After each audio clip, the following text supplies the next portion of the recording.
ఒక్కొక్క రూపంలో ధరించి ఒక్కొక్క అంశంతో ఉంటున్నాడు. There are 5 elements. It is the ether, sky, the air, the fire, the water and the earth. In all these, God's aspects are found in different ways in all these 5 elements. ఆకాశము అనేటువంటి యొక్క ఈ ప్రకృతి యొక్క శక్తి యందు ఓంకారము అనేటువంటి శబ్ద స్వరూపుడై ఉంటున్నాడు.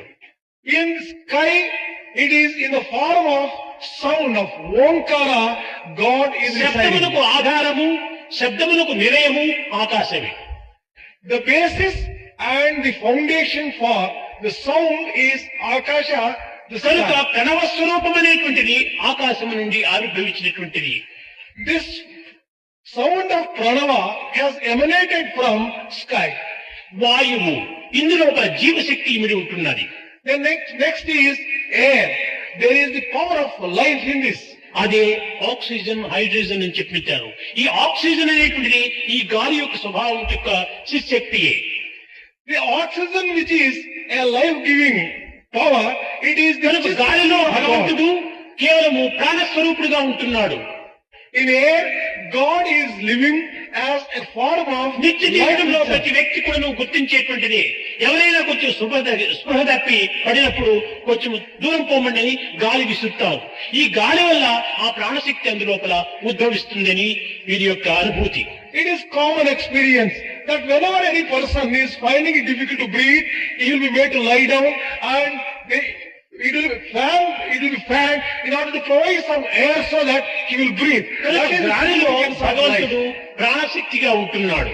In air, God is living as the power of life itself. అగ్నిలో హెచ్చరిక శక్తిగా ఉంటున్నాడు. In fire, God lives as a principle of awakening. ఇందులో ఏది కొంచెము అగ్ని ఉండినప్పటికీ మనం చాలా జాగ్రత్తగా ఉంటాము. Whenever you come across fire, even if it is a little in it, you తెలిసి are ఉండడానికి ఏదైనా careful. చేపెట్టిన తక్షణమే మనకు జాగ్రత్త బయలుదేరుతుంది. You get aware and get alive the moment you come in touch అగ్నిలో with fire. జాగ్రత్త స్వరూపులో ఉంటున్నాడు. In the form of fire, God is in the form of awareness. జలములో alertness. ప్రజ్ఞాశక్తిగా ఉంటున్నాడు. In water, God lives in the form of అదే prajna. ప్రజ్ఞానం బ్రహ్మ అన్నారు. That is the very meaning of the statement, Prajnanam Brahma. ఈ ప్రజ్ఞ అనేటువంటి జలం ద్వారానే మనకు ఆవిర్భవిస్తూ ఉంటుండాలి. We get this prajna through water. ఏదైనా కొంచెం స్పృహ తప్పి పడినటువంటి వారికి జలము త్రాపుతారు, జలం తలపైన వేస్తారు. ఇది కొంచెం కొంతవరకు ప్రజ్ఞాశక్తిని తెప్పిస్తుంది. If a person soon becomes unconscious, water is put on the face of the person in order that he may get back his consciousness. ఇంకా ఐదవది ప్రకృతి. ఈ ప్రకృతి యందు చైతన్య శక్తి ఉంటుండాలి. The fifth one is Prakriti or nature. There is consciousness in the form of కనుక ఈ consciousness. ప్రజ్ఞాన Shakti, Prajnana, the power of Prajnana, ఈ జాగ్రత్త శక్తి, the power of awareness or Jagrata, చేతనా Shakti, the power of Chetana, శబ్దశక్తి, the power of sound, జీవశక్తి, the power of ఈ life. ఐదు కూడాను భగవంతుని యొక్క స్వరూపములే. In all these 5 elements, these powers are the very aspects of God. కనుక ఈ పంచభూతములే పరమాత్మ స్వరూపమని విశ్వసించి ఆరాధించేటువంటి వాళ్ళే It is those people who trust that these 5 విచారించకూడదు. Because of these problems and worries, we should not ఈ feel very కష్టములకు much మనం sad. విచారించకూడదు. We should not worry too much. ఇది ఆనందమును అందించేటువంటి ప్రథమ సోపానము అని విశ్వసించాలి. In fact, it's a step that leads you to success and happiness. పాండవులు 14 సంవత్సరముల కష్టములు అనుభవించటం చేతనే Pandavas spent 14 years in exile. కట్టగడపటికి కృష్ణుడు వారి వెంట జంట ఇంట ఉంటుండి వారిని విజయవంతం గావించాడు. For that reason, Krishna was always with them, in them, around them, above them, below them, and conferred కనుక success. ఆ కష్టములందు కూడాను దైవం యొక్క ఆ సహాయము ఎంతైనా ఉంటుంటుంది.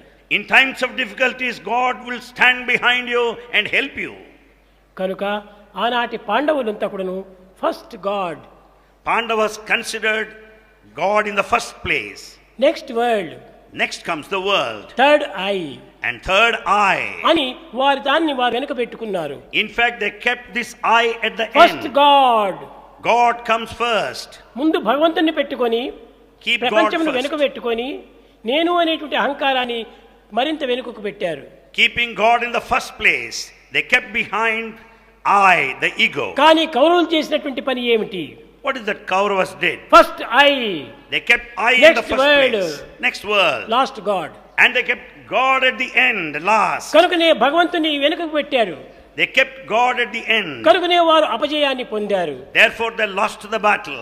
ఆనందమును ఏమాత్రం వెతికినా చిక్కలేదు. They never experienced happiness nor success. దైవత్వాన్ని సమీపంగా చేసుకున్నటువంటి వానికి ఆనందం ఎప్పుడు కూడా నిండి ఉంటుంది. The one who is close to God experiences Him will be మనం ప్రతి blissful. వ్యక్తిని కూడా గౌరవించాలి. We have to respect every person. ఆ గౌరవించిన సమయంలోనే మనకు తిరిగి ఆ గౌరవము రెండింతలుగా మనకు వెనుక తిరుగుతుంది. When you respect others, you will be respected in